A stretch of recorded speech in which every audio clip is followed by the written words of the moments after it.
আমার হাতে এখানে একটা শাক দেখতে পাচ্ছেন। এটা কি শাক বন্ধুরা বলেন তো? এটা হচ্ছে তেলাকুচু শাক, তেলাকুচু পাতার ডগা। এই তেলাকুচু আমাদের দেহের জন্য যে কতটা উপকারী তা বলে বোঝানো যাবে না। এই তেলাকুচুর ডগাটা আমি একটু আলু মিক্সার করে একটা পেঁয়াজ তেলানি দিয়ে ভাজা করব, এত টেস্টি লাগবে।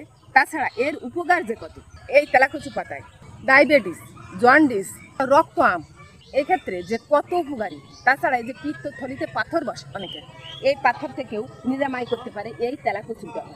তবে এই তেলাকুচুর ডগাটা সবসময় আমরা খালি পেটে খাওয়ার চেষ্টা করব। প্রথম পাতেই আমরা এই ভাজাটা খাবো। এটা ভাজা করে খাওয়া যায়, শাক রেঁধে খাওয়া যায়, জুস করে খাওয়া যায়।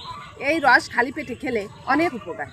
সপ্তাহে যদি আমরা 3 দিন 5 দিন এই তেলাকুচুর পাতার রস খালি পেটে খেতে পারি, তাহলে অনেক রোগ থেকে নিরাময় পেতে পারি। আমরা এগুলো কখন খাই?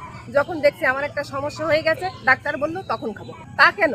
আমরা যদি প্রথম থেকে এগুলো রেগুলার সেবা করি, তাহলে কিন্তু আমাদের কোনো সমস্যা হবে না।